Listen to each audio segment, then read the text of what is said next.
பதிவில் உங்களை எல்லாம் சந்திக்கிறதுல மிக்க மகிழ்ச்சி. இன்னைக்கு வந்து ஒரு ஒரு ஒரு ஆடிட்டோரியம் ஒன்று இருக்குது. ஒரு ஆடிட்டோரியத்தில் வந்து பார்த்தீங்கன்னா, அந்த ஆடிட்டோரியத்துக்குள்ளே போகிறவங்க எல்லாத்துக்குமே பார்த்தீங்கன்னா ஒரு சார்ட் பேப்பரும் நிறைய கலர் பென்சில்ஸு, ஸ்கெட்சஸ்ஸு, அந்த மாதிரி பெயிண்ட்டு எல்லாமே கொடுக்குறாங்க.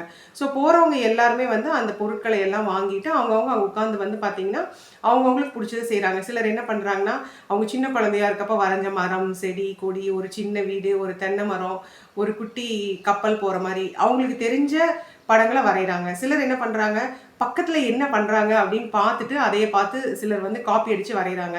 சிலர் அவங்களுக்கு மனசில் தோணுன எல்லா கலர்ஸையும் எடுத்து போட்டு அவங்களுக்கு பிடிச்ச மாதிரி ஏதோ கலர்லாம் போடுறாங்க.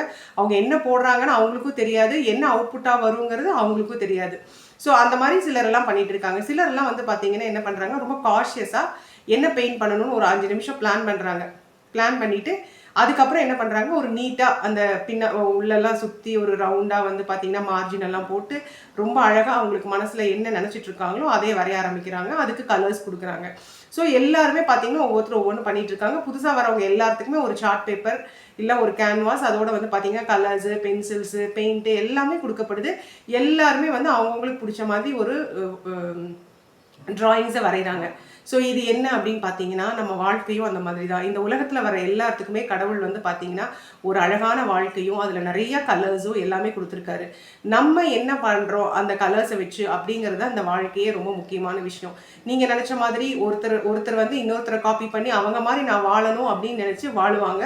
அப்படி வாழ்கிறவங்களும் நிறைய பேர் இருக்காங்க. அவங்க வந்து ஃப்ரிட்ஜ் வாங்கியிருக்காங்க, அவங்க வந்து வாஷிங் மிஷின் வாங்கியிருக்காங்க, அவங்க இந்த கார் வாங்கியிருக்காங்க, அவங்க நானும் வாங்கணும் அப்படின்னு நினச்சி அடுத்தவங்கள பார்த்து வாழ்கிறவங்களும் இருக்காங்க. சிலர் கை போன போக்கில் வாழ்க்கை எப்படியெல்லாம் போகுதோ அந்த மாதிரி போய்கிட்டே இருப்பாங்க. என்ன ரிசல்ட் வருதோ அதை எடுத்துப்பாங்க. ஆனால் ரொம்ப சிலர் மட்டும்தான் என் வாழ்க்கையை வந்து நான் இப்படி தான் வாழணும் அப்படின்னு நினச்சி பக்காவாக பிளான் பண்ணி அந்த வாழ்க்கையை ரொம்ப ரொம்ப இனிமையாகவும் சந்தோஷமாகவும் அவங்களும் அதை ரொம்ப கலர்ஃபுல்லாக வச்சுக்கிட்டு அடுத்தவங்களையும் கலர்ஃபுல்லாக வச்சுக்கிட்டு வாழ்கிறாங்க.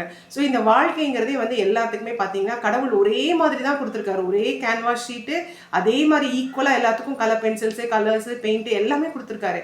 ஆனால் நம்ம மனநிலைமையை பொறுத்து தான் நம்ம என்ன வாழ்க்கையை வாழ்கிறோம் அப்படிங்கிறது ரொம்ப ரொம்ப இம்பார்ட்டண்ட்டாக இருக்குது. ஸோ நீங்கள் என்ன வாழ்க்கையை வாழ விரும்புகிறீங்க? அடுத்தவங்களை பார்த்து வாழணுமா, இல்லை கண் போன போக்கில் வாழணுமா, இல்லை நமக்கு சின்ன குழந்தையா இருக்கப்போ சொல்லிக் கொடுத்த ஏதாவது ஒரு மரம், செடி, கொடி, வீடு அந்த மாதிரி வாழணுமா, இல்லை நான் ப்ராப்பராக பிளான் பண்ணி ஒரு சூப்பரான வாழ்க்கை வாழ போகிறேனா அப்படிங்கிற டெசிஷனை நீங்கள் தான் எடுக்கணும். நீங்கள் எடுத்தீங்கன்னா அந்த வாழ்க்கை ரொம்ப ரொம்ப ரொம்ப ரொம்ப அழகாகவும் ரொம்ப கலர்ஃபுல்லாகவும் ரொம்ப ஆனந்தமாகவும் இருக்கும். ஸோ நீங்கள் டிசைட் பண்ணுங்கள், நான் என்ன வாழ்க்கையை வாழ போகிறேன், அந்த வாழ்க்கை எப்படி இருக்க போகுது அப்படிங்கிறத டிசைட் பண்ணிவிட்டு அதுக்கப்புறம் இந்த வாழ்க்கையை டிசைட் பண்ணி வாழுங்க. இது வரையும் நீங்கள் என்ன தப்பு பண்ணியிருந்தாலும் பரவாயில்ல, இன்றைக்கி உங்களுக்கு தெரிஞ்சிருச்சு இல்லையா, இது நம்ம வாழ்ந்த வாழ்க்கையில் என்னெல்லாம் தப்பு பண்ணியிருக்கோம், என்ன வந்து சரியாக பண்ணியிருந்துருக்கலாம்னு ஒரு புரிதல் இருக்குது. அந்த புரிதலை யூஸ் பண்ணி உங்களுக்கு இப்போ உங்கள் இருக்க போகிற வாழ்க்கையை எவ்வளோ கலர்ஃபுல்லாக வாழ போகிறீங்க அப்படிங்கிறது தான் உங்களோட வாழ்க்கையின் அர்த்தமே இருக்குது. இந்த வாழ்க்கையை ரொம்ப அர்த்தமுள்ளதாகவும் ரொம்ப அழகாகவும் கலர்ஃபுல்லாகவும் மாற்றுறது உங்கள் கையில் தான் இருக்குது. இந்த பதிவை பார்த்ததுக்கு மிக்க நன்றி.